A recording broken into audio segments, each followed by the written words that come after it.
Welcome to the Hot Young Designers Club podcast. I'm Rebecca Plum, your big sister. And I'm Shaun, your GBF. We're not that hot or that young, but we believe it's a state of mind that helps us build adaptable and profitable businesses. We rely on the support of our design besties to get through each day. So let's explore the emotional, practical, and humorous sides of being interior designers. Welcome to the club. Hey, Shaun. What's up, Rebecca? We have a friend today.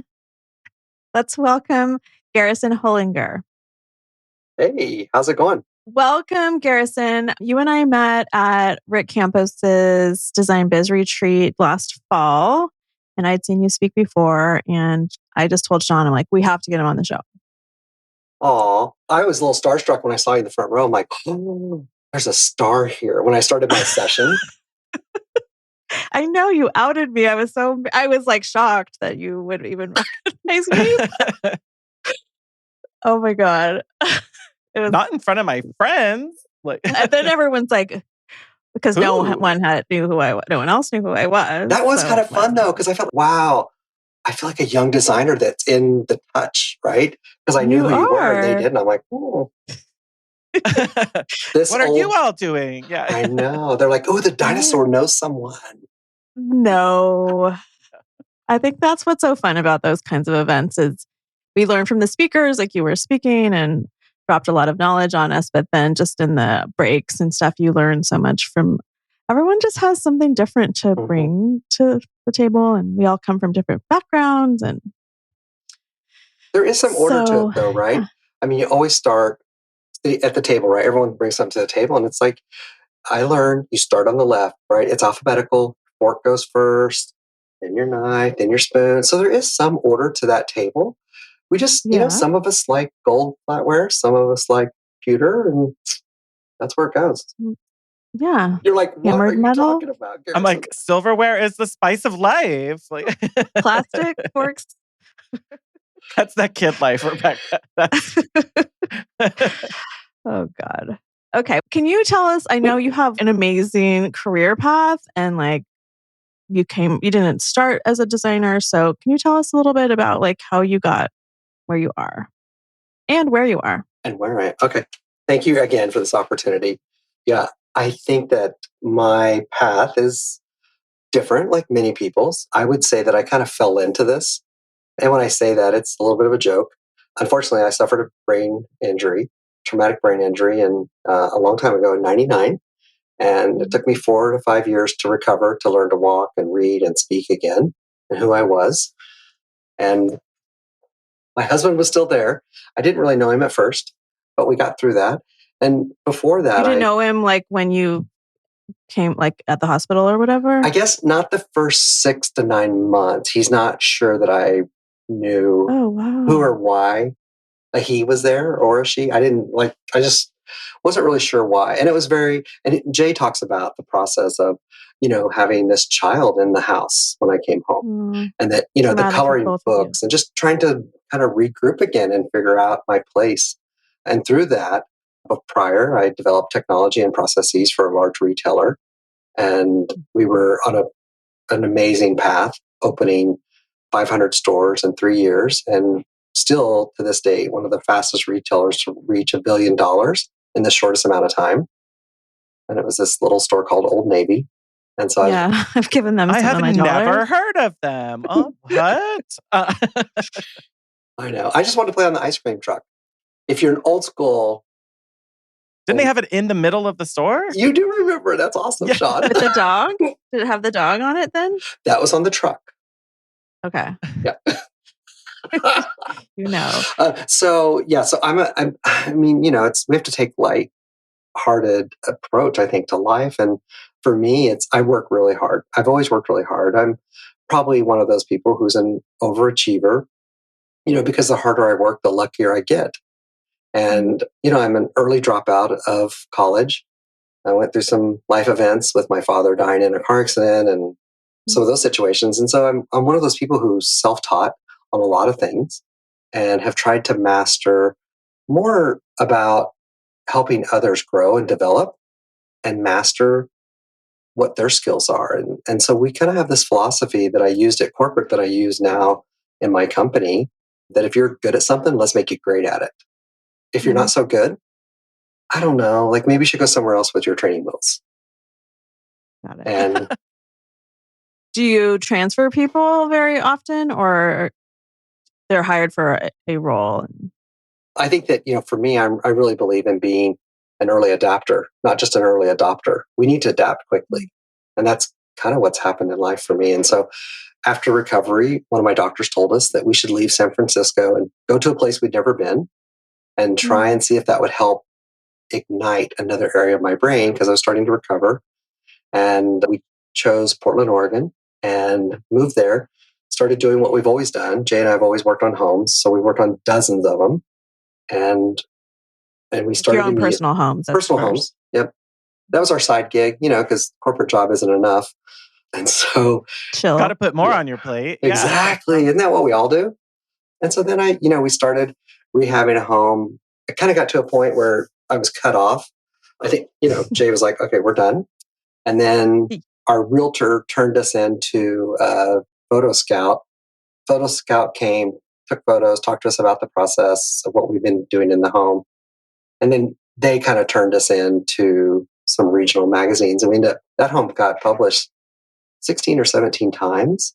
Oh my God. Wow. Here's a wackadoodle homeowner that loves color. Wow. So that's kind of how it started. And then the neighbors started pestering us, asking questions like, could you help us? What would you do? And at the same time, a lot of the people that I worked with at Gap Inc., they had started a lot of them had left and went to work for a new division of Williams-Sonoma, and they were developing Williams-Sonoma Home. And I was fortunate that there was a store in Portland. So one of the markets that Williams-Sonoma Home had a store in was Portland. And so being in contact with the corporate people who I used to work with, they're like, why don't you go work at one of these stores in Portland as you kind of come out of your recovery?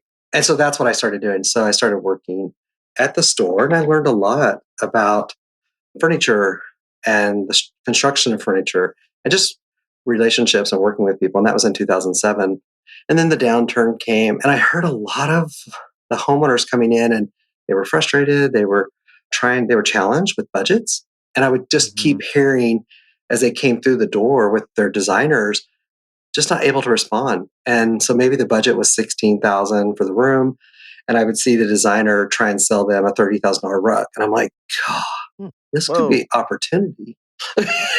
Yeah. What if I could turn this into, what if I could, pull what I do with my husband? He gives me 10,000. I'm like, what if I could do a room for 10? And so that was kind of the start of it. And when you started it, was it just like a wing and a prayer? Okay, I'm just going to start giving these people my phone number and going to their house. Like, I did ask my general manager, because I was only working part-time. I mean, I was trying to get back into the workplace. So I think I worked 4 or 5 days a month. And then I became their top salesperson in the company, just creating relationships and working with people. And then in 2009, the economy was starting to come back from the recession, and there was a Parade of Homes, which is kind of a builder's Street of Dreams kind of thing. And they had come in and they wanted these great discounts on things, and they just weren't able to offer that. But I did ask my manager, hey, maybe I could try this gig called interior decorating or interior designer. And he's okay. And so that was kind of my first, I just jumped in with this guy. He's like, what do we pay you? And I'm like, I don't know how this works. I didn't really know about it or hadn't heard of it too much. Yeah. But we took a lot of the learnings from doing our own remodels and rehabs and then helped them develop. And then I ended up winning all those awards for the show. And so it was kind of this really redeeming moment where I had to kind of figure out also, now what do I do? And I think that was really easy because it's okay, I don't have the technical skills, but it's easy to find people who do, and especially in a recession, right? So that's when you really kind of reach out and find out who has what skills, not just who's scrappy and who wants to do work, but who can actually perform work. And that was one of the biggest learnings, I think, in the beginning of my business was who can actually perform these tasks.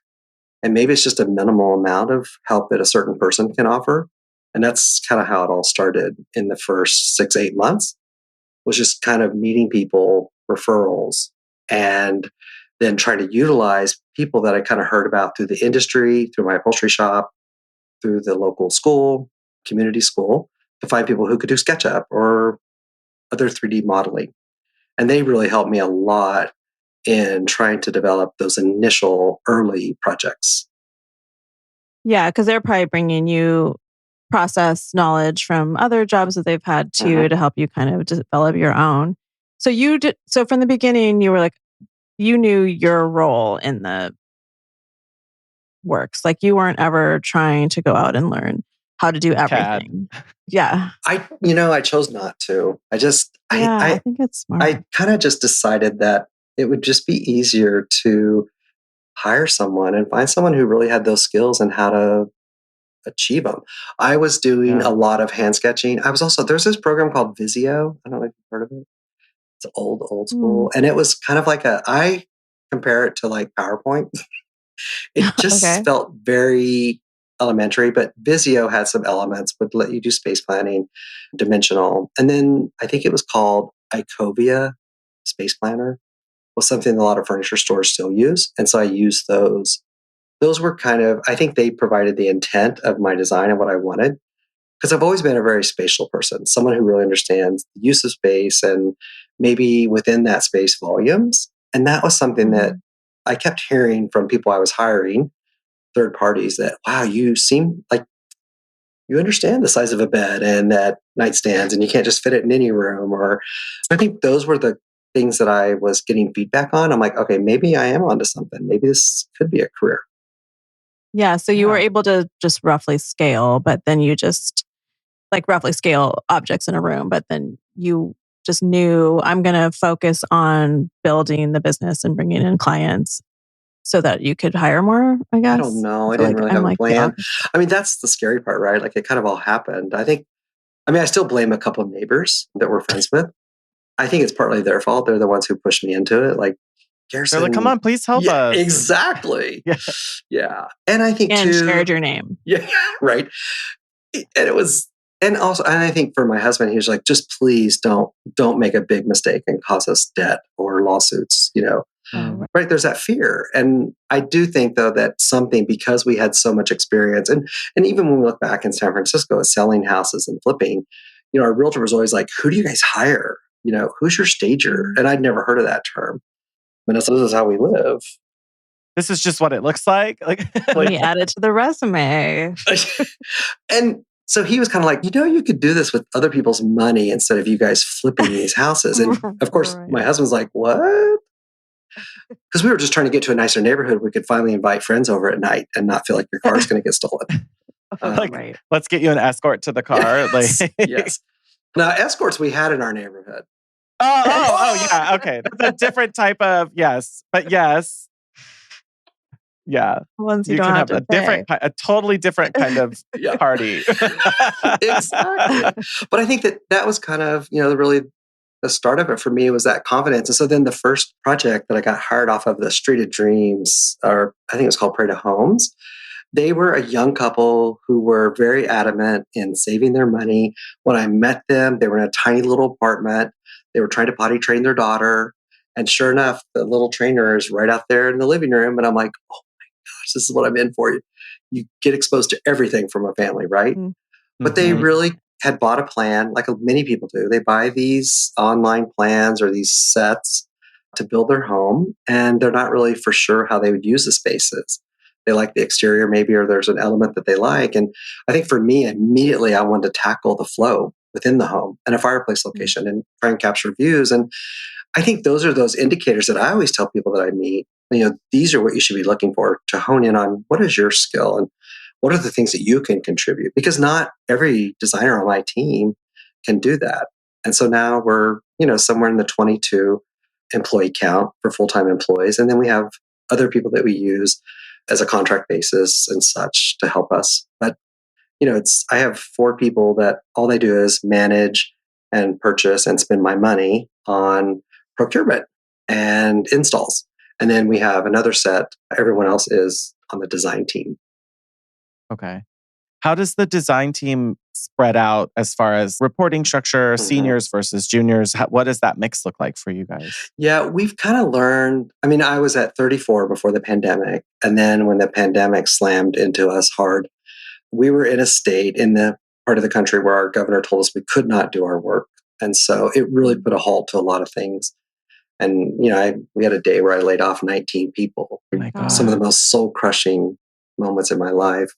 But coming out of that, you really learn to streamline and to go lean. And that's one thing that all the leadership kind of agreed to when the fallout started happening. Eventually in 2020, in August of 2020, we got down to 4 employees. Everyone else had been furloughed. And so we really had to get scrappy. And one of the build backs was, let's keep it lean. People were willing to take on more responsibilities with more direct reports. So we have 5. I have 5 direct reports. I have a director of finance and administration. So he kind of handles any of the non-design, and he has to deal with the accounting, the payroll, and all that, and procurement and warehousing and scary stuff like that. And then I have 3 people that report to me, and we're very compartmentalized. It's something that I really, again, I kind of believe strongly in, is one way for people to really succeed and to also create revenue and profit, which we have to have as a business, is to do what you're really good at and to do it well and to be efficient and to work with a team. And so the teams are split up into what I call pods. And so for residential, and then for commercial and hospitality. And then I also have a unique business where we also do building design. So I have a custom home designer on my staff. Okay. And we do about 10 to 12 new from the ground up homes of design as well. And a lot of that was, we found that there's a really key missing element in residential design for new builds, and that's called synergy. There's just something was missing between, the homeowner, the GC, the architect, and the designer. And, it was just, I figured I really don't want to be a design build. So I'm like, we probably could shortcut to all this and give a better result in the end if I was just to design the buildings myself. And so we're not architects, but we are building designers. And that license allows us to design in the 5 states around Oregon, which is really great. Oh, wow. And then that person also, he is a trained and licensed architect. Unlicensed, I'm sorry. He is a degreed architect. We are not licensed. But he also then handles all my CA. So it's something that we really delineate in design is design. And once the build happens, the CA, it really shouldn't be bogging down a person who is a creative or someone who is conceptually doing things. So within our teams, we have specialists that produce the construction documents. And it's something unique that I've created where there's a senior designer that leads the team, sets projects, timelines, budgets. And then underneath that person could be 1 or more lead designers who are the true creatives that work with me to create concepts and to also then strategize and produce the decks. And then below them are interior designers. And that's usually someone who is, anywhere from in their career from year 3 to year 7, who can do a lot on their own, but they're not really that client facing or having to manage the stresses of projects. And then below them, we have a design assistant. And a design assistant or an interior designer could also be a BIM specialist. And each department, we find that the BIM specialist is very important. And it could be all sorts of BIM. It could be SketchUp, it could be Revit, whatever it might be. But those specialists are really important for us to convey our design to the client to get that sign off. And then there's another person usually who is just doing documentation. Well, so like the BIM specialist is really working in the whatever design softwares you're working in for visualization and modeling and creating the things that really help communicate everything to the client. But they're not necessarily face-to-face with clients at meetings or anything, which probably frees them up to not have... Yeah, that's what I was thinking, is they probably are happy with that. And probably the same with the construction documentation side of they're just like getting the orders of change this, move this. You don't have to worry about making them feel better about the change or suggesting a different, selling a revision to a client. Nope. So they could probably move quickly through that, right?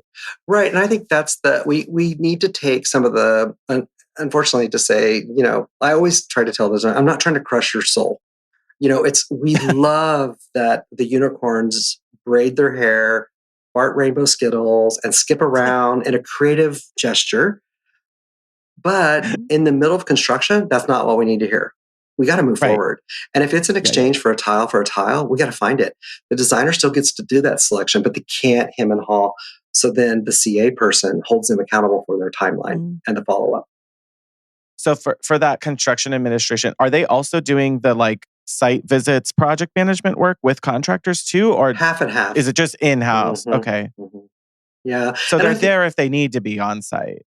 Yes. And I think that, say for hospitality, those projects, right now that person, she doesn't go to site visits. We have another senior that does the site visits because they're a little touchy. People are sensitive on the site. What? Yeah. People are sensitive. Budgets are flying and company executives are probably like, when is this done? And when can we stop spending money? And then the brand is like eye to eye with the developer, and we don't need to be in the middle of that. But I think that it's something that I think it's helped us be able to move through change quickly. And, some of the really big discussions at the end of last year in Q4 were working with our BIM specialists, and I want to help them craft their AI scripts, right? And I think that we finally, this morning, we went through another role play. I think we've got it now. Like, we're able to really shortcut some other of our production work that will help us in a way that we're using AI to take our models and enhance it and maybe cut out a day or two of photoshopping and Inkscape and all that. So there's a lot of growth opportunity for these individuals to continue to allow them kind of to grow and to geek out on the stuff they love. Yeah. And you have I remember you saying that you also have a review day for you to walk through everything, right? And you have that pretty tightly organized? Yeah. I mean, I'm not a control freak, but I think it's really great to have guidelines. But it's even scheduled, right? Everyone knows when you're going to be there. Yeah, I think it's a tested and true process where Monday and Tuesday are my days. So Monday's really my day to meet with every direct report. So I give them each 45 minutes every Monday. And then they also give each of their direct reports 45 minutes every week. And those are statuses. We can talk about personal things. We can talk about development growth. We can talk about, their highs and their lows, challenges, things that need to be worked on. Every single employee gets a direct report to their supervisor with that every week. And then the remaining part of Monday and Tuesday are mine. And that's where anyone in the office, there's flat lays, and they take up every horizontal surface, and we lay out all of our projects and we review them. So even if it's during the build, there's a VE change, or if it's a new project we're trying to prepare for, the materials are coming in. And so it gives me a chance to check in, see the product, see what we're coming up with, and give that feedback and get to have FaceTime with the design teams. Yeah, I mean, that must be so helpful. Like, back in my corporate day, I was always like, when is my boss going to be here? Like, you're holding up my whole thing. Of course, for you, you're like, I can't keep getting pulled into things willy-nilly all week. Yeah, please wait for the day that we're going to do this and be anyway. Ready and be ready on that day. So they know that they have a deadline every week to anything they want under your nose. Let's get it ready. Well, it makes sense, right? Like, we know if our client meetings are Wednesday, Thursday, Friday, you need to meet with me before that meeting. So what we do is we just back up that time. It doesn't make any sense to try and meet with a few people on Thursday and a few people on Friday morning because we still got presentations going. And the way that the production works, they try to all get ahead of it. And then we have check-ins, and they will send me, sometimes I'll get the deck, like if I'm traveling or something and they didn't have time to do, like a Slack huddle or something, then they'll send it to me and I'll give some feedback. But I think that's the part that you mentioned, Rebecca, is my team relies on me. I'm their client. And that's something that we learned a long time ago. This is year 13 for the business. And I think about 10 years ago, one of the designers was like, she's like, it never works out when I'm the designer and it's my idea and I'm trying to excite the client. They're like, they hire you, it's your work, you sell it the first, because I'm there usually the first 30% of the presentations. Okay. And so I really now have given a lot of time to come up with the vision statements and also those design pillars. I find that those are really important. We're trying to put these things in front of clients, but we really want my design team to understand where we're headed. Mm-hmm. Is it serene or is it exciting? Like, it's just simple words that we use to create these design pillars. And so there's 3 pages of the presentation that I do for every single project. And those are the conceptual and the initial palette pulls to really help my team kind of come up like, where are we going? Where are we going to take this?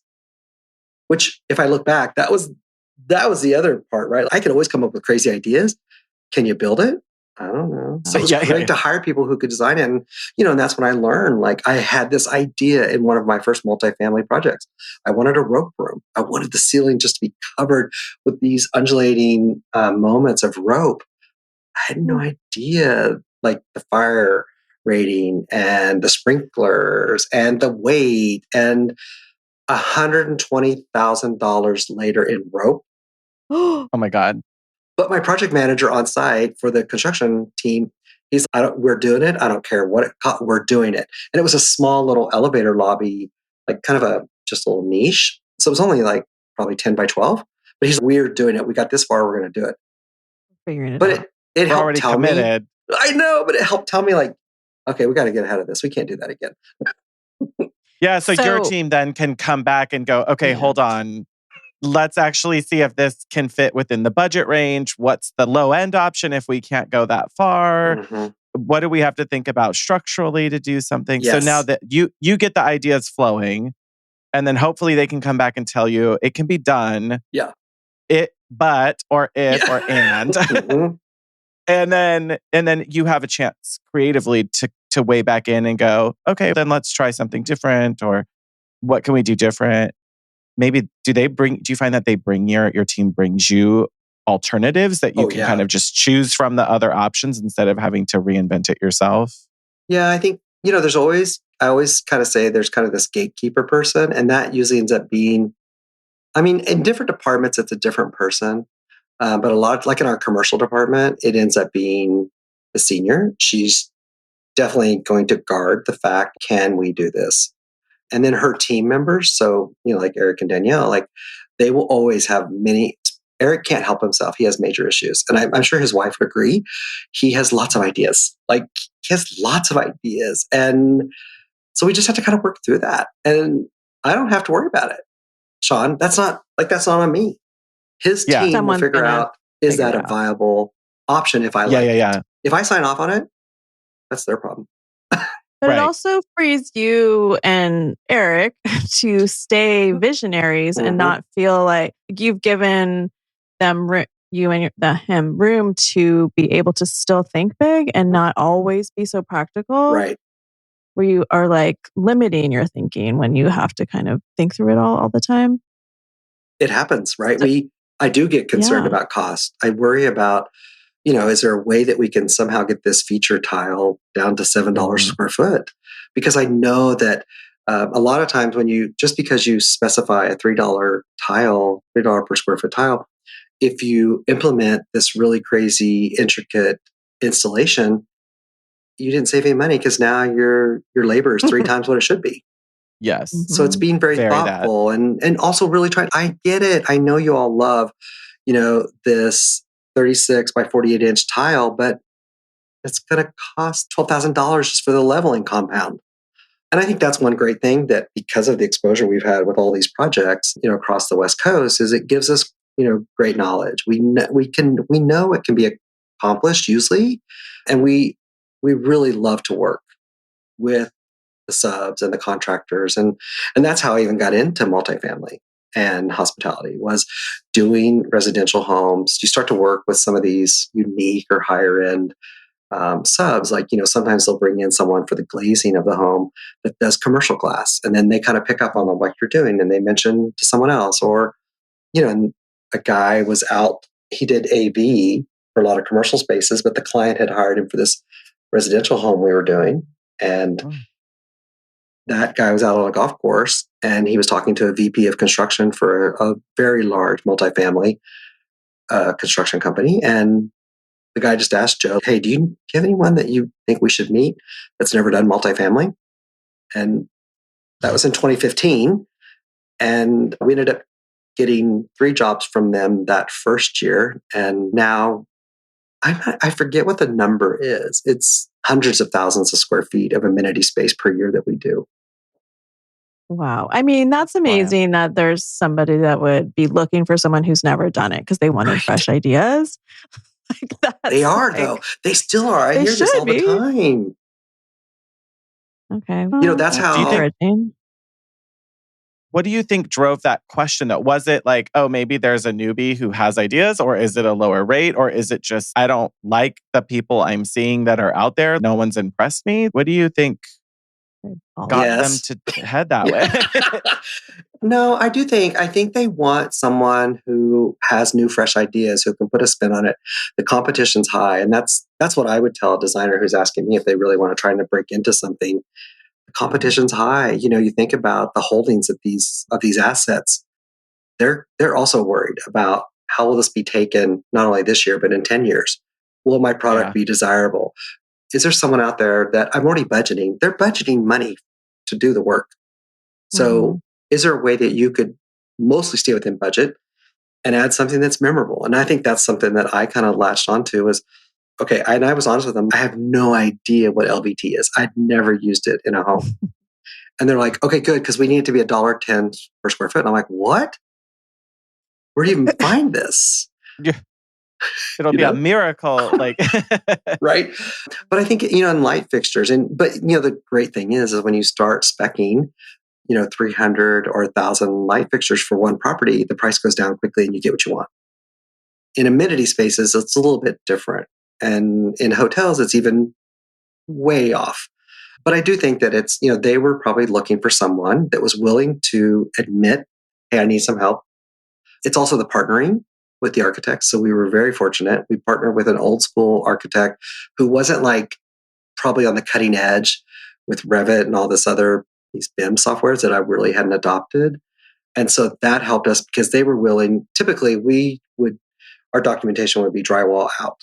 And that's usually what we do. And in this situation, they were even willing to handle the wall finishes and surfaces and help us through that. And so those first 4 or 5 jobs, we tried to work with that particular architect. So I think it kind of comes down to finding collaborators and partners and creating that synergy where you play off of each other because that architect and that developer went on to win many awards with our jobs because we created something different and unique. We did rope rooms. I did crazy stuff the first few years that probably we wouldn't do now. I'll do it in my own home. Now you know better. Now you know what the headaches might be coming out of it. Yeah, but that's still like the developer. It must have felt so freeing to be like you weren't trying to pretend you knew more than you did, probably because they knew your experience level and they were looking for that, which, you were figuring it out as you went and asking for help and finding the right partners. I think we've all been in those meetings or in networking groups where you see people and you're like, are you sure you know what you're talking about? So I think that they're also aware of that. And, but remember, I think there was something when you come out of a downturn, and that could possibly be what we're talking about now in our economy.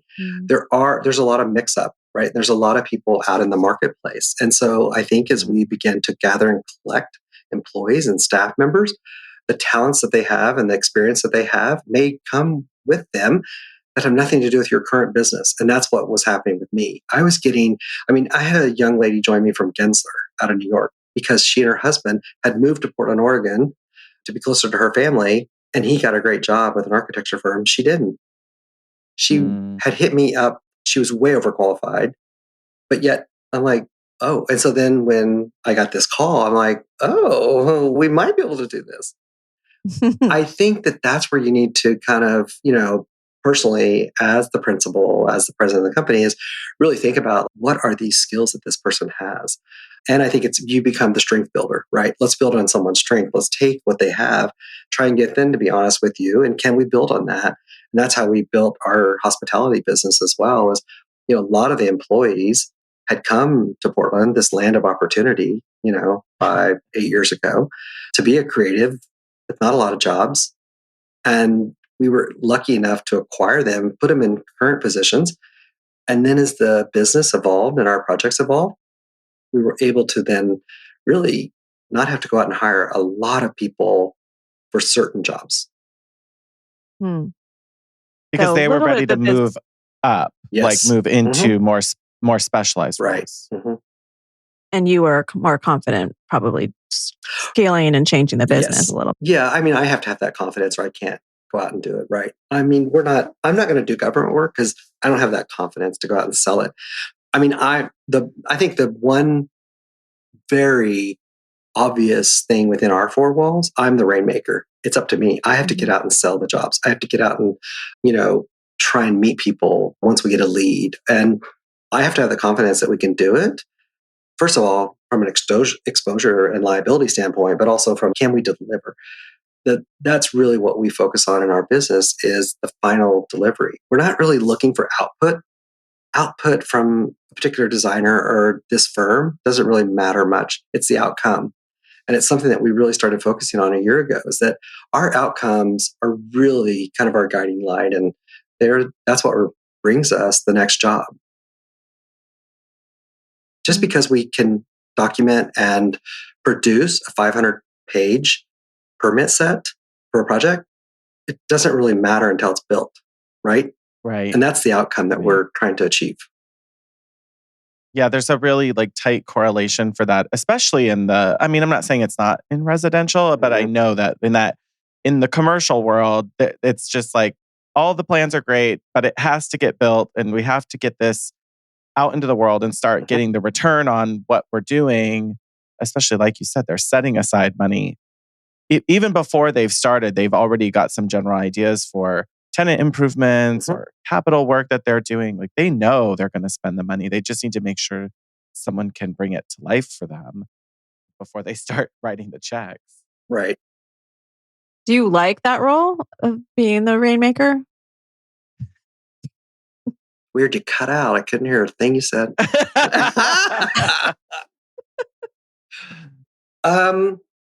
Does it stress you out, I guess? No, it doesn't stress me out at all. No. I mean, I have a system for everything. And so once the connection's been made and once they realize they can put up with me or want to deal with me, it's pretty easy, right? And that's what we tell the clients is this is how it is. It's going to be a system. There's going to be a process.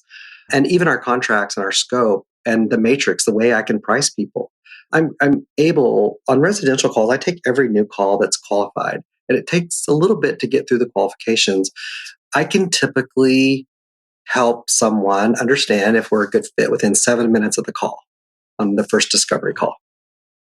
Wow. Based on your...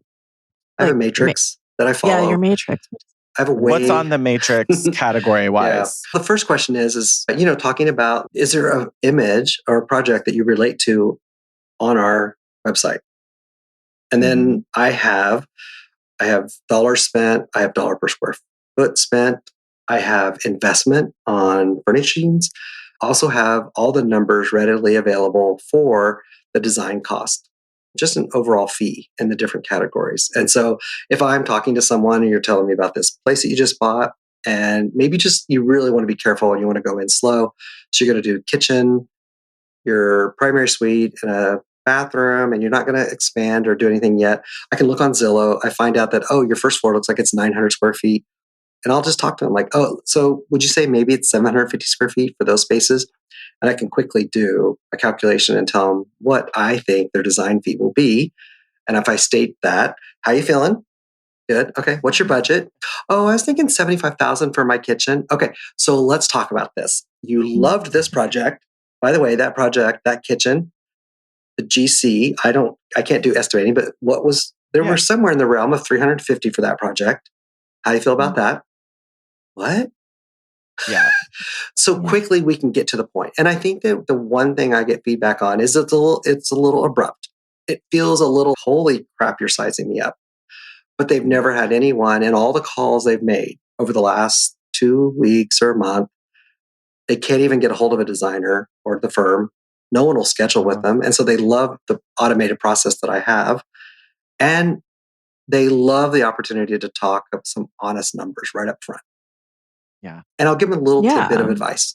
You know what? If you really don't know what things cost, maybe you should ask for referrals for a contractor or someone, and just kind of find out your budget, because I can't set that budget for you, but you should hear from them. And then we also know so I kind of look back at the 9 most recent projects of the type of scope. So if someone's doing a new home, or they're doing an addition, or you're doing a hotel lobby, we can look at the last 9 projects, and I can kind of get a really good taste for kind of the cost in our process and the timeline. And so if I can state those and update them, typically in residential, we're only able to influence 15% of the overall spend. The costs are what they are. Like, you need a floor, you probably need a countertop, and I can only really shift it so far. So the spend that, out of that 350, I don't really get to control that much that I can go overboard or underboard with. Mm-hmm. And I think those are those honest conversations. By having those quickly up front, then we can move on. And I think that's the part of being the rainmaker that I love, because I'm in control and I get to really help us. And I don't buy into I've got another project later. Oh, good for you. But that's not going to help us right now. There are a lot of mouths to feed, and with all of their benefits and everything else, we try to provide a platinum healthcare for everyone. It takes a lot of revenue. And so that's really important, I think, for us to be upfront with our future clients about what the costs are and what they might expect. Hey, hotties, we're taking a break to talk to you about Mo's Home Collection. Look to Mo's for their full line of furniture and home decor that will give your projects that perfect blend of relaxed and modern vibes. And the in-house design team at Mo's has created elevated and design-forward creations from across the globe. As designers, we appreciate that they focus on quality while bringing unique and new styles that infuse life to our projects. The Mo's website also makes our lives easier as designers, with high-quality product photography and up-to-date online inventory so you can source quickly. Mo's is a no-brainer to help your business grow with no order minimums and their low freight costs. And you can expect something new at each market, where they introduce more than 300 new products. So be sure to visit their showrooms in Las Vegas and High Point. Great news! Podcast listeners can save an extra 10% off their purchase using code HYDC10 at checkout. So register for your account at moshomecollection.com today. And back to your efficiency, you are able to get on the phone with so many people because you are efficient with your time, and you're not going to be on the phone with each person for an hour. No, never. Maybe 20 minutes at the most. Yeah. And then I have another template ready to go that they can schedule the next appointment if they want to, for the actual on-site or meetup. And it just keeps rolling. And I've got all my dates blocked out, and it is what it is, right? And do you charge for those meetings where you come out to the site? No, it's just a meet and greet. And I consider that part of my marketing. I mean, my acquisition we're somewhere in a 90% closure rate. Wow. Because you have them very qualified by then. They're very qualified, or put off. And I'd rather have someone be a little perturbed with me about the process of questioning and laying it out for them than $500 for me to come out. And then I feel obligated to stay for an hour. I don't want to stay for an hour and a half. Right. Because you're not really, I'm not saying this like in a... Oh, here we go. Wow. You're not like providing design work during that visit. It's really just like, how are we vibing? Do we like this? This sounds cool, or maybe not. Do I love the house or not? Yep. Like, are you cool? Are you going to be problem people or not? I always say the red flags are me, right? Yeah. Because I should know my process. Because I should know the process. So it's not really the person. Mm-hmm. They should be, I have to own the red flags. I don't think homeowners have red flags. I really don't. They are who they are. They can't change, and we shouldn't ask them to change. So if the person's a red flag, do you want them to be green or purple? Because that's just me. I feel like I'm really in control of my business, and I have to be aware of what I'm willing to do and how our process works. So there's not a type of person that you avoid, or no. I mean, that's kind of your fit questions in the beginning, though, right? Like, yeah, I think I lay it out for them. I probably focus on a few different unique aspects of working with me that would then qualify or disqualify people quickly. Okay. I also do the little pen trick with them. Yes. He has this pen trick. Yeah, I love that. No, I think it's really important to for them to understand that there's a process and they're going to have to follow it. And that's where they're going to decide, wait, we're really stressed out and oh my God, we're trying to build this house, but we're going to Italy next week. And then the following time we're going to France. And then I'm like, okay, how am I going to do your project? And I think that's where we talk about honesty and just being upfront with people. And if we kind of lay that out, then they get to make the decision. And I would say too, I don't know why, we're really fortunate of the type of people that are drawn towards us. And I tell this to my staff too. And, we're probably we're not out winning awards because I don't really apply for them. I'm not sure that we have award-winning designs, right? Because we're really more concerned about that final delivery to our client and the way they're going to live. And that's my role. My role is to really anticipate and understand, if you have a toddler right now and maybe a newborn, I need you to help think about where's the snack zone going to be in 5 years when those kids invade your kitchen? And I'm more worried about those things and making those beautiful in a way that appeals to the homeowner.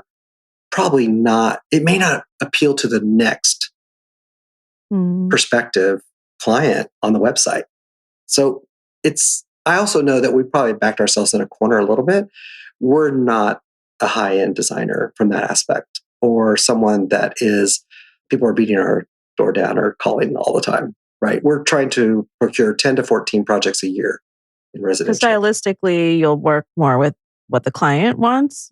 Unless they want a themed house, I just can't. Yeah. There's just certain homes I'm not great. And if someone wants to do Tuscan, right, I'm not sure I'm it. I'll be honest with people. Yeah. And that's an early part of that original phone call if they're looking at a style or they email in something that you're like, probably not for me, or no one on my team's really going to find joy in this. Like, you're asking them, what do they like on your website? They're not going to have found that there. That's why we ask that. Because if they don't see it, I'm not going to get hired for that job. And so that could also be if I want extreme minimalism, and I tell the designers on the team, we're probably not going to get that call because they can't relate to it. They don't find it on the website. Where would they get the idea that I have that? Unless they know you personally and they're like, I bet he'll do this for me because we know each other through a group or whatever, how we've met or something like that. But that's sort of you've put the calling cards out there and you're starting to qualify them right from the beginning of this is what some of our projects look like. If it doesn't feel like you, then they're not going to fill out the contact form. They're not going to reach out in the first place. So your process that you're putting them through and laying out is, because I think you shared a little bit about it. It's broken out very week by week, right? It's going through your firm and then there's client check-ins and it's very specific. So they have to sign up for structure, your kind of structure and boot camp of it all to get the results that you're promising, because that's how you're doing it. Right. And I think that, what we want, one of the things for us that I have found is that we want to eliminate assumptions and placeholders in bidding. And so that is our partnership with a GC, whether it's their GC I've never worked with or someone I have, is we really want to try and be upfront and honest with them. And if I can close in that gap and have them with actual pricing based on the design that we've done and the documentation we've done, the only way I can get through it is to follow my process.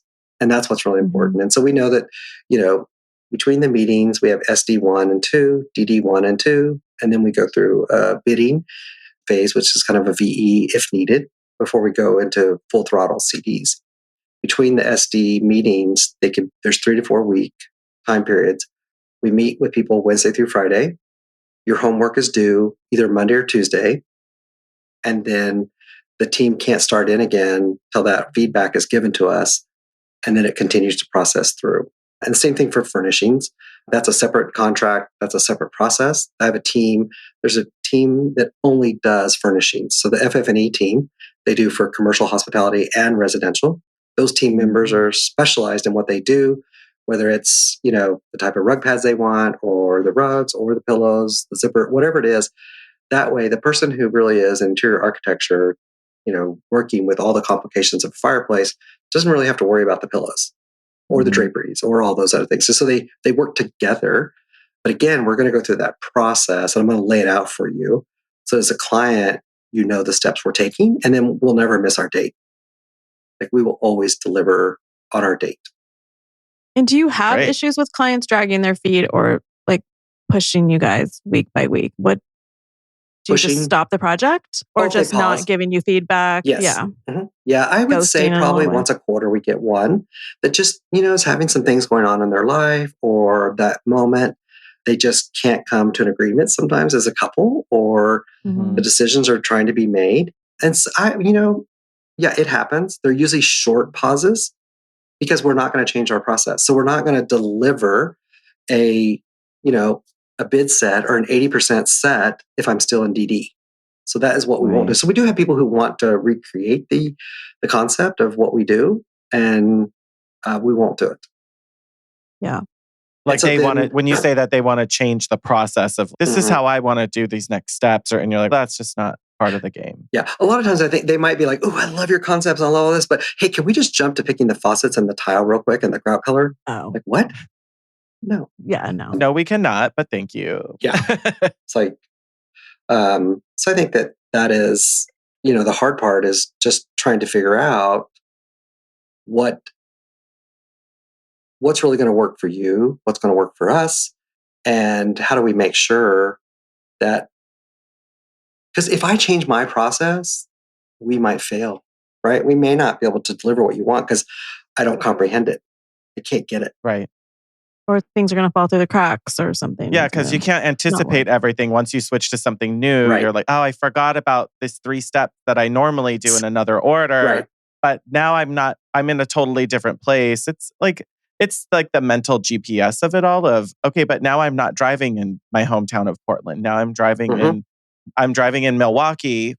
The same directions I take to get home, in Portland aren't going to work here. Yeah, like I'm not going to be able to follow the same directions anymore. So I just want to go back to the no clients have red flags. So when you are you saying that because you have vetted these clients and they are now willing and able to work within your process? I guess as a provider of a service, I don't feel like it's my place to call out potential or current clients that have red flags. Mm-hmm. And so I try to own it in a way that I'm aware of my process and I'm aware of our issues. And if we don't call it out when we see it, I think that's the red flag. You're just not managing it properly. I think so. I think that really becomes the problem is that we've chose not to address something that feels uncomfortable or feels minute when it probably could turn into something big. Like the ownness, I think I'm like digging in on the idea of the ownness of a red flag is not on the client. It's on us as the service provider of, if the red flag is they want a different project timeline, that's just the timeline they want as a buyer. And it's our job to say that, we're the red flag then. We can't provide that. We don't do it that way. It's not a red flag if they walk in, if they walk up to a car dealership with 12 cars and they're like, I want a Honda Civic. And you're just like, I personally am only selling Mercedes. It's not their red flag that they no, because like they didn't want they already know what they're looking for. They might have trouble going and finding in this bringing it back to designer. They might struggle to find it, but if you're like, sure, let's walk around, but you know that you don't have the Civic, then you're just wasting everybody's time. Yeah, it's kind of like it's on us to do that, and it might take them a while to find another. Sometimes there might never be another designer who's going to work the way they want to work or agree to do what they want to do. Yeah, so it sounds like a lot of it comes back to just how we respond to it. I think there is that narrative switch. Instead of putting it on the client, it's putting it back to us. So this is our job to say yes or no. Right. And I think the same thing happens with our staff and our employees and our consultants. I mean, if you know that the tile guy has a tendency to hate green and you've spec'd it and he's going to try and talk someone else into, down the road, I put this red in. Why don't you have that talk before you get there with your client to do your walkthrough? And we kind of talk about that. There's these golden rules that we really want to establish where if you're the GC, you talk to the client. If there's a change that's happening, you talk to me. And then I will talk to you about the change that needs to happen, and then we'll present to the client. But in no way can your concrete guy or the roofing guy go to the client and give them new options. That comes through the GC to me, then to the client. And I think that, it's that again is we have to speak up. And I got to make sure I talk to the tile guy if I know that he can't keep his mouth shut. And also I should, be able to explain to my client, hey, by the way, this is our process. We're always going to have this golden rule where your GC comes to us. We've worked really hard. We know you. We spent a year on this design. So just know that it's not that they're trying to avoid you and they're not friendly. They don't appreciate the brownies, but we really don't want them talking to you about your project because they only know their last project. They don't know you. Yeah. And people don't update you and you guys are behind on a decision, which is. But it's for me to explain that to the client ahead of time. And so we do find that through our process, we kind of have to reel clients back in after the third, fourth presentation. When we're trying to wrap it up, they're kind of like, you guys just do whatever you want. You got it. Whoop, wait. This is your house. Yeah, we're not done yet. And then we do see where we try to explain to the contractors, this is the expectation. Here's what's going to happen. Or if it's an architect, they're like, the architect won't call me. I'm like, let's talk about it. And it's really just being open with people and having those conversations. If you have a really wonderful process and you're always consistent with your process and your deliverables, then I think that it behooves you to talk to your client about it, talk to your GC, other partners, and ask them like, hey, here's what your clients are experiencing with us. Pressure's on you, dude. Mm-hmm. I know. I have a lot of, I guess where I'm at too is I feel like sometimes I've let things go off the rails a little bit because I'm like, it's the architect's phase and I'm gonna this is their thing and they are contracted separately with the client and getting paid separately. But that doesn't mean that I can't still I can be the center spoke of the wheel to pull it back together and go back to the architect, say, this is where I think we're kind of going offline. It's your thing. I'm going to be I don't want to say it disrespectfully. It's just, I understand this is your business and that's how it's going to go, but this is the pain points we're experiencing. It'd be great if we could get to something else. I can still salvage some of that, even if, the client's not looking at me like, oh, that was your job to fix it. I can own that part of the process and make sure that it doesn't become a problem. I think that's what business comes down to, right? I mean, that's, you think about, if you're going to go out to a job site and meet a person, the installer who's doing this $30,000 runner, and it's on us, the client's paying us to be there for that CA to walk through, to ask those tough questions. Hey, what's the abrasion? What's going to happen to this rug, the type of pad? How are you going to attach it? Is it a waterfall? Whatever.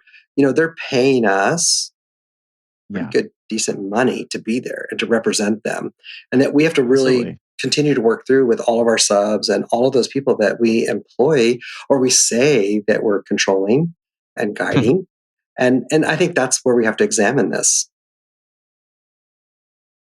Yeah, and just take the ownership of being the leader. I guess I haven't really thought about it too much of just why does the designer get to be the leader?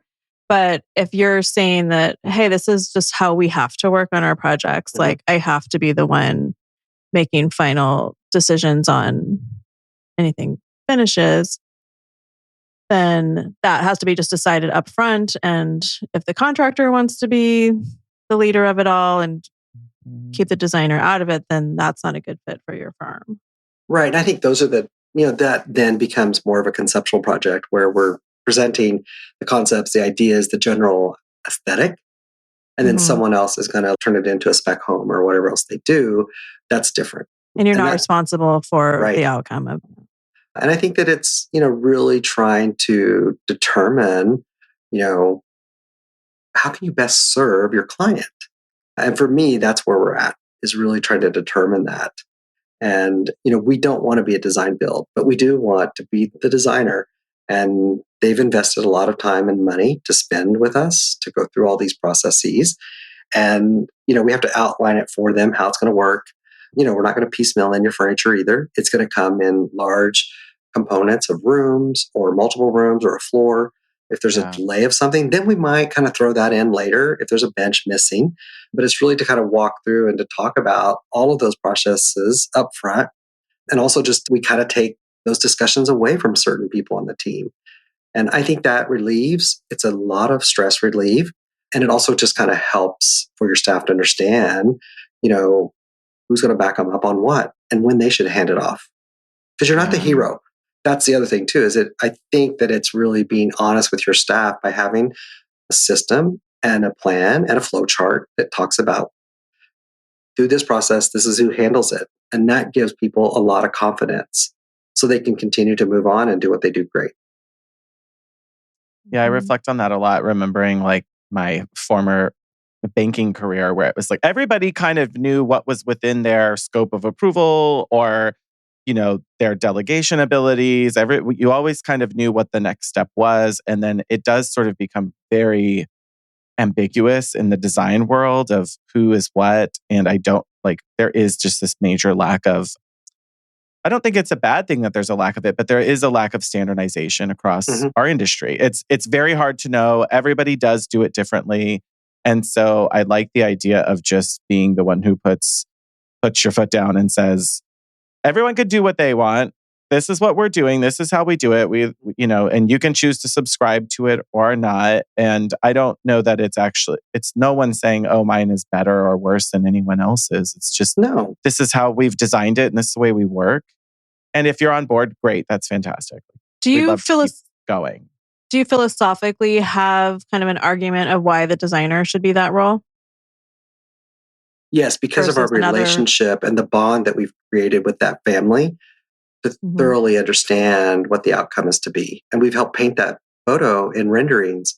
I mean, we've spent a lot of time and energy to go through and to understand, is that cooler that's in the kitchen for chocolate or for wine? What's it for?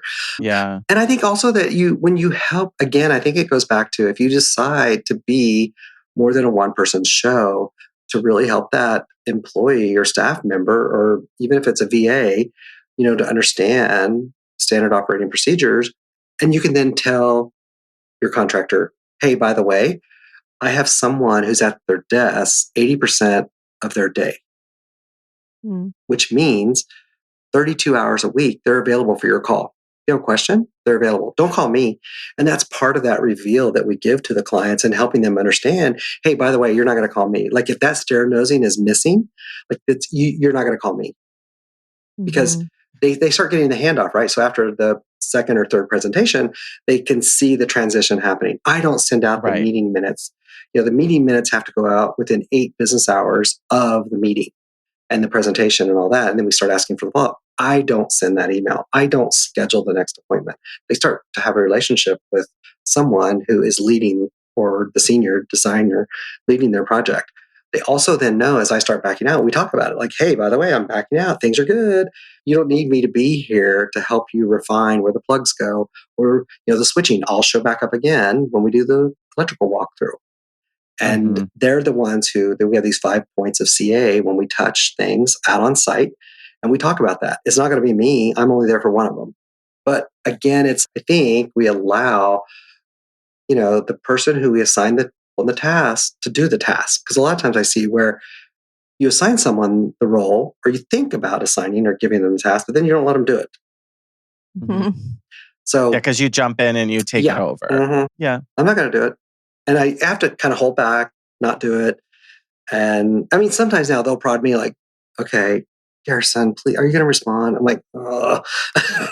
If I have to. Right. Yeah. And do I need to? No, not usually. Right. Because they have the experience. And I think the person that we assign, we try not to give someone exposure to just help them learn something by putting them in a position where they don't feel comfortable. So it does start. I mean, we will hear from window reps. We will hear from all kinds of people. They're just shocked at our process in the way that we will answer quickly and get back and document it. Because we allow ourselves, because I don't want a senior designer or lead designer taking those calls. They don't have time. We're trying to move on. That's the only way that we can continue to have the revenue that we have, is to parse out who does what task and when. Yeah. Yeah. And they're like, they're getting paid, per hour, not to handle a spec question on a drapery or something. They're trying to handle even bigger, more impactful decisions that they could miss during framing phases or something that's potentially going to cost a lot more money. So better to keep their focus on that. I think Rebecca and I have both talked about different growth stages for our businesses because we're mostly doing things on our own with freelancers and other help for us. But you do start to think of, the dream phase of staying the creative or staying the principal who can still focus on big ideas. Yeah, you want to find a way to back away from some of that and let people, like our people, we hear from other designers, people are going to make mistakes. You are going to hire someone who's going to mess something up. Yeah. You can't prevent it. You can just hopefully minimize it and manage it and then learn from each one. And then I'm sure all three of us, without a doubt, made mistakes that cost us money or we had to make up for with extra time at the last minute. And their employees aren't perfect either. They're going to have the same things happen. You just try to get through them faster and easier and reduce them over time. But someone new is going to join the company and they're going to have the same learning curve all over again. So well, and I think it never yeah, and I think if you really truly haven't hired someone that works closely with you and gets to understand your personality and what your strengths are, I always started. This is back the first 3 hires. I started 10 hours a week, and I truly gave the same person the same role, the same task every time in projects. And then gradually, you're like, "Ooh, wait, could you do this palette lay for me?" Or, "Oh, could you?" And I think that what that does is it kind of gives you this opportunity to hire a temp person, right? It gives you this chance, and also it shows you the strength in billing, right? And quadrupling that person's what you pay them versus what you're billing. It's wait, what? Right, you're making money. Yeah, I can make money by having someone who I have to spend money on. That was something I learned in retail, right? Is that we always learned this whole saying about, especially during back to school, when you're selling thousands of pairs of jeans a day on, a few weekends a year, is you have to spend money to make money. And part of that is you had to staff up the fitting rooms like crazy. And there was sometimes there would be 20 employees assigned to the fitting room for a store because they had to get them back out. They had to turn them over. You had to keep the person in there while you're trying to fit them. And I think that's the same thing for us as business owners is that we got to spend money to make money. But you got to spend it wisely. I know that there's a lot of designers who listening, the hotties that are like, okay, get real on what it looks like and how to be able to move to those next steps. Because you don't want to live in that scarcity mindset of, I'm just going to do it all by myself because no one else will do it better. It's just you're never going to get out of it. No. Yeah. Or you can't, I'm in this phase right now where I can on new projects because I'm just maxed out on the ones that I have with me, which just creates, then there's going to be a hole that I'm going to fall into as I try to build again. I would say lots to think about. Yeah, the 10-hour rule is a really safe one. It's not an overcommitment. It's also like you're not taking on that responsibility for someone's livelihood at 10 hours a week. But it also gives you enough time where you also got to figure out, are you organized enough to really, truly have staff? Because you got to have things ready to hand off to them. And that's where the win is. And I think, most of us all know you already have external staff. Are you using them properly? I don't know. But now's your chance to take a look at it and think about the skill that's out there, especially if people are being a little scrappy. And there may be an amazing designer who's a mom that only want to work 4 to 6 hours a day. She's working at the tile store. Yeah. If that's your go-to tile store, why isn't she your assistant while she's working and pulling your pallets and doing things for you? There's a lot of different ways that we can, and that's what I did. I found people within our industry that had the skills and also within their job description to do that work and become my assistant that weren't an assistant. Because is there really a reason? You're not doing on the job training in that way too, because you're bringing people that already have knowledge. I think they're not really working for you, right? They're already getting paid by the plumbing showroom. Why would you have to write plumbing schedules? Why can't they do it? Maybe you change who you're working with from a decorative hardware and plumbing situation. If you were to kind of streamline it and, you went to a showroom who was able to supply everything for your bathrooms or your kitchens and write those specs and pull those 3D spec books, that eliminates all that time and you still get to charge for it with your flat fee.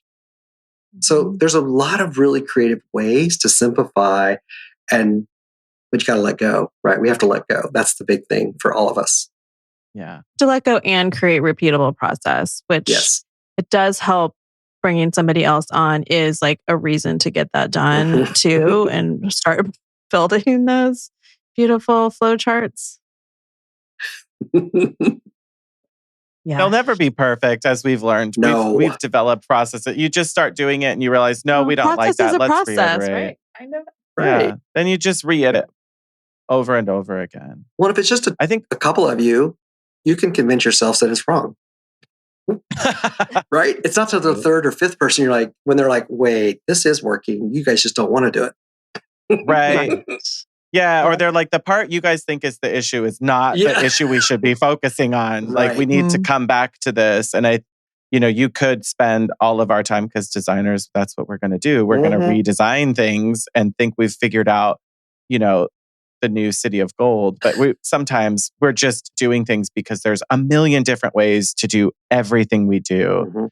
And sometimes you got to pick one thing and stick with it for a while and just commit to a process to get things done. So we're in a growth. This is early enough in the year that everybody can still sort of recommit themselves to the things that are going to help them grow during the rest of 2024.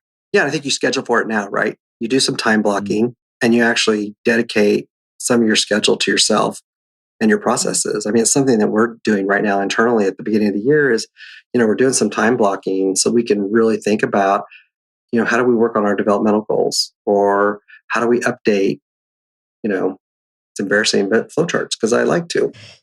And I think that you have to schedule it. Flowchart is pretty impressive. Thank you. We can't show it, but we did get to see it on the screen. And how many things are on it? Like 100 little steps. If this, then that. Yeah, it's amazing. There's a map. You don't want to miss anything. Yeah, absolutely. So we can start with just like 5 bubbles for now and just keep adding them. Okay. I feel encouraged, even just to map out like who and what this person would do, even maybe if I'm not quite ready to do it right now, but be just ready when I'm ready. Yeah. This is just me, right? If you're too busy to take on the next project, I don't know why you wouldn't do it now. That pipeline is so important. As we all know, things can fall off quickly or change. Yeah. And there are people out there who really do have talent and skill. And so now's your chance, right? Start interviewing, start talking about it. And I think it's really humbling to talk about your weaknesses and ask someone, what will you bring here? Not just what am I going to tell you to do? And I think, Rebecca, this is something I've talked about before, is I feel like the first person you hire is the person who can do some of the things that you really can't do or don't want to do.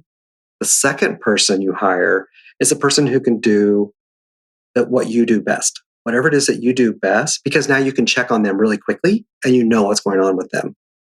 But the first person, you need them to support you in a way that to achieve things that you can't do. And then with number 2, your second hire, they can do, whether it's pallet pulls, space planning, elevations, documentation, whatever it is that you can do what you think you're the best at. I feel like that hire should do that, because you can do quick check-ins and it will probably only take you 2 hours a week to check in with them, and you know exactly what they're doing. Yeah, because it's hard to have oversight on documentation that I'm not in that software or whatever it is. Yeah. No, this is smart. You're motivating us, Garrison. Thank you. I appreciate it. Okay. You're like talking us into it, but you're also like not that hard to strong arm into stuff. So okay, we're on the process. We need to go to the School of Garrison. Yeah. I love this club. It's not even a speakeasy anymore. The doors are wide open. Come on in. There's room for everybody. It's a crazy house party at this point. So thank you so much for being so generous with your time today with us. Where should everybody find you? Why would no, sorry. No. I think a really easy pulse is to go to Instagram, and it's Studio Garrison Inc. So Studio Garrison Inc. is a really great place to find us. Awesome. We'll put it in the show notes. Yeah. And you do a lot of speaking and events at industry events. Like you were a KBIS. I saw you at the Design Influencers Conference as well in 2020. So oh, you did? Always, yeah. Oh when you're talking about Henry's. That was Henry. Yeah. And I don't know, you're always very inspiring and I love the way you think. So thank you for sharing all of your knowledge. Thank you for having me. And I love what you guys are doing. Continue, you inspire others. And it's kind of interesting how you guys expose yourself. I don't know how you do it, but it's wonderful. Wait, we're not actually exposing we're explicit, but again. not that kind. Wow. Yeah. Shaun is feisty today. Wow. Oh, some days more than others. Yes. Yeah. It depends on the time of day. Yeah. How much lunch he's had. Yeah. Right. If I got to cry into my lean cuisine that day or not. Yeah. Oh, how much the frost was on top. Right. Exactly. Yeah. Thank you so much. Thank you so much for being Garrison. on the show. Yeah. And until next time, stay hot, designers. Thanks for listening to the Hot Young Designers Club podcast. For more on what we talked about today, check out the show notes. Your support helps us grow, so share with your design besties. And subscribe and leave a review on Apple Podcasts. Our conversations continue on Instagram. And be sure to download our monthly resources on our website and our Patreon.